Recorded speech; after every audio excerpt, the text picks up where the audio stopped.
Mesdames et messieurs, bienvenue à ces bulletins d'information. Vous êtes sur Mondico Télévision.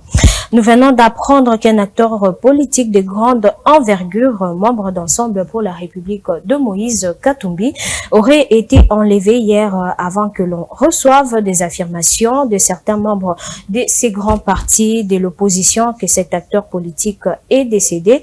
Il s'agit de l'ancien ministre du Transport, Chérubin Okende. Des plus amples détails dans nos prochaines éditions.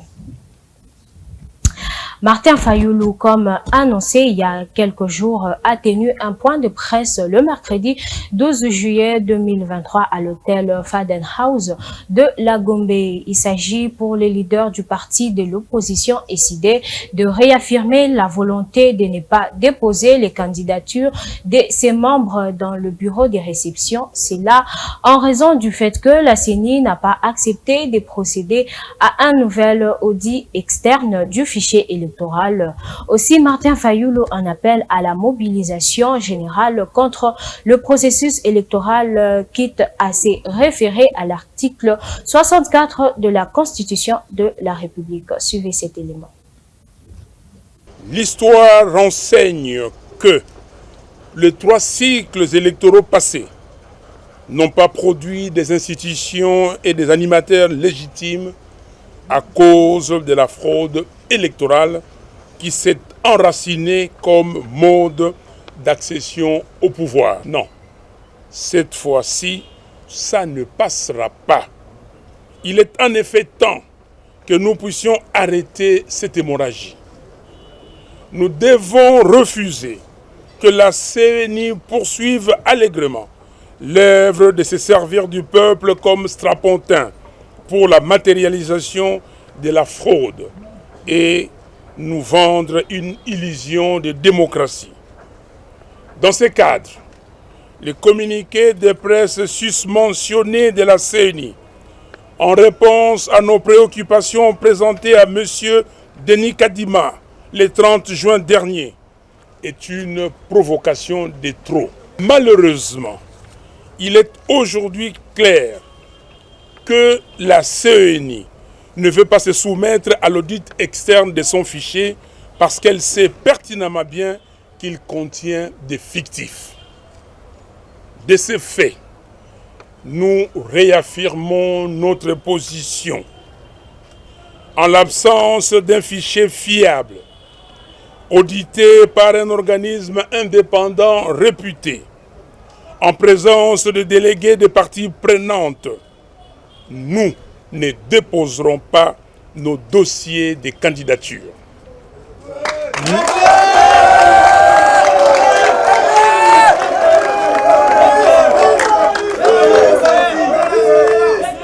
Nous refusons de blanchir la fraude et donc d'accompagner M. Félix Tshisekedi et son union sacrée dans une nouvelle forfaiture électorale. En conséquence, nous rappelons au peuple congolais que conformément à l'article 64 de la Constitution, nous avons l'obligation de faire échec à toute forme de dictature d'où qu'elle vienne.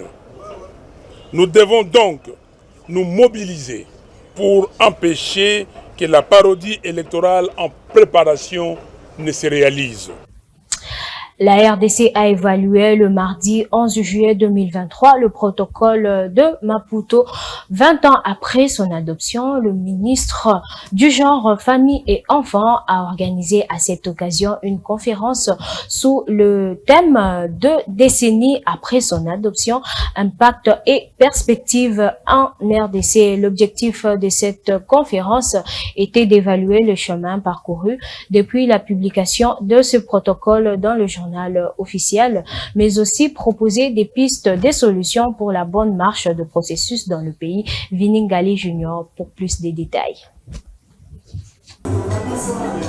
Le protocole de Maputo a été adopté en 2003 et constitue l'un des premiers cadres juridiques pour la protection des droits et des libertés des femmes et des jeunes filles en Afrique. Sa particularité est qu'il prend en compte la spécificité des femmes africaines en insistant sur certains aspects comme l'héritage des veuves, les droits des propriétés et les droits reproductifs des femmes. Malgré son caractère contraignant, la question de son effectivité se pose avec acuité dans plusieurs pays. En République démocratique du Congo, les participants à la conférence d'évaluation ont identifié de nombreux obstacles à la mise en œuvre de ces textes. Dans le même temps, ils ont proposé des pistes de solutions. Représentant son collègue du genre, la ministre de la formation professionnelle, Antoinette Kipolo, a invité les participants à évaluer les défis enregistrés dans la mise en œuvre. La commémoration du 20e anniversaire du protocole de Maputo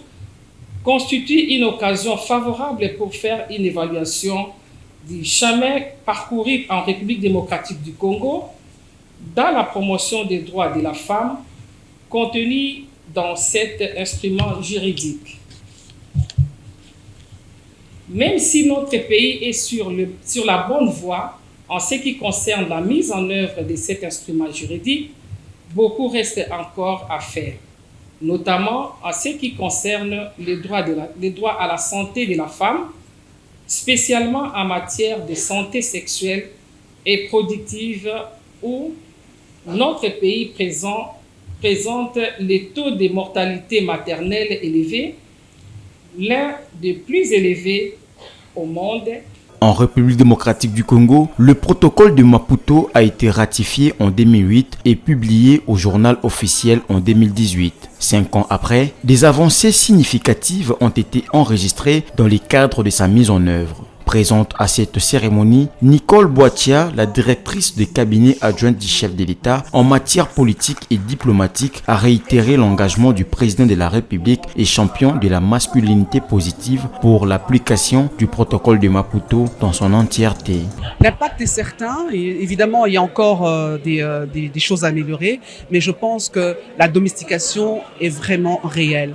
Pourquoi? Parce que si on regarde le comportement du chef de l'État par rapport à la vulgarisation de ce protocole de Maputo, vous verrez que, en tout cas pour les aspects politiques, des femmes, 28% des femmes au gouvernement, des femmes qui sont nommées pour la première fois à des institutions qui étaient habituellement dévolues aux hommes, à la Banque centrale, on a une première femme au Conseil d'État, on a une première femme, premier avocat général de la République.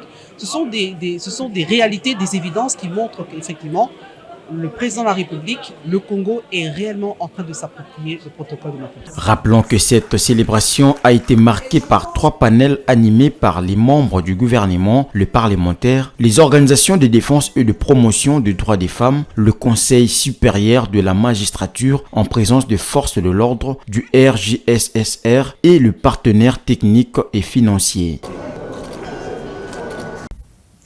L'exécutif national, c'est-à-dire le gouvernement central, s'en va prendre d'autres mesures contre l'insécurité urbaine en ce qui concerne l'identification, les taximens. Aussi, à cet effet, il compte étendre le bouclage dans tous les quartiers de Kinshasa, la capitale congolaise, afin de traquer et identifier les autres catégories d'enlèvements clandestins en dehors de ceux qui opèrent comme chauffeurs des taxis, des motos et bus. Explication dans cet élément.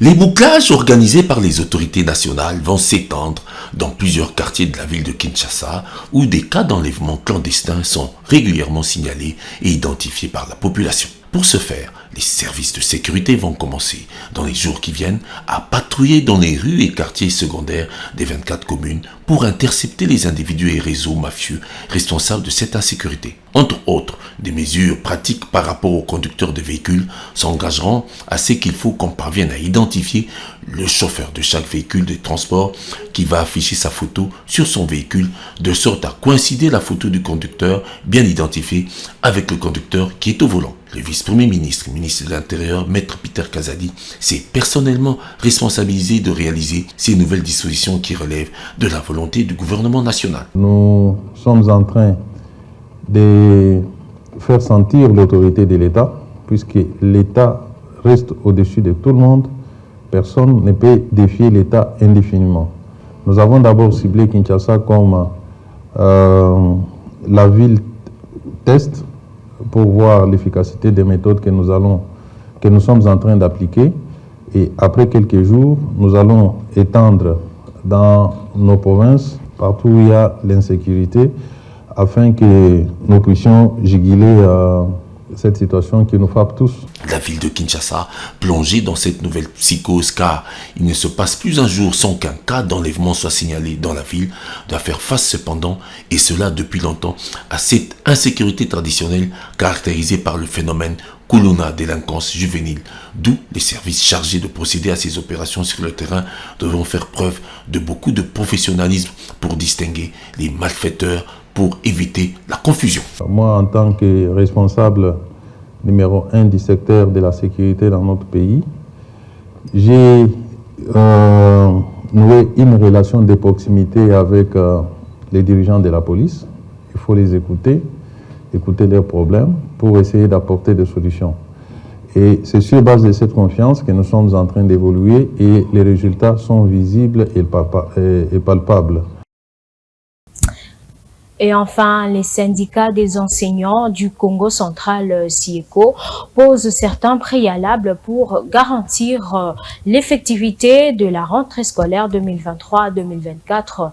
10 jours seulement depuis que les élèves de l'école primaire et du secondaire aient pris leur congé de fin d'année scolaire. Le préavis quant à la reprise des enseignements pour l'année scolaire 2023-2024 sont de plus en plus annoncés, allais-je dire, par les différents syndicats des professionnels de la CRE. Suivez les détails. Les préavis quant à la non-reprise des enseignements pour l'année scolaire 2023-2024 s'annoncent de plus en plus par les différents syndicats des professionnels de la CRE. C'est le cas notamment du syndicat des enseignants du Congo, SIECO, qui depuis le lundi 10 juin 2023, à travers son comité provincial du Congo central, a donné le go en conditionnant la prochaine rentrée scolaire par le respect des engagements pris à Bibois et à Mbouela Lodge entre le gouvernement de la République et le banc syndical des enseignants. Après plusieurs échanges que le dit comité a eu tout récemment avec sa base, ce dernier a cependant décidé d'entreprendre des actions de grande envergure dès la prochaine rentrée scolaire. Parmi ces actions, on peut citer entre autres des marches pacifiques accompagnées des sit-ins des enseignants jusqu'au gouvernorat de province pour ceux de Matadi et jusqu'aux différents sièges administratifs des territoires et de la mairie pour ceux de l'intérieur de la province. Mesdames et messieurs, c'est déjà à la fin de ces bulletins. Je vous dis à très bientôt. Surtout, restez branchés sur Mondico Télévision.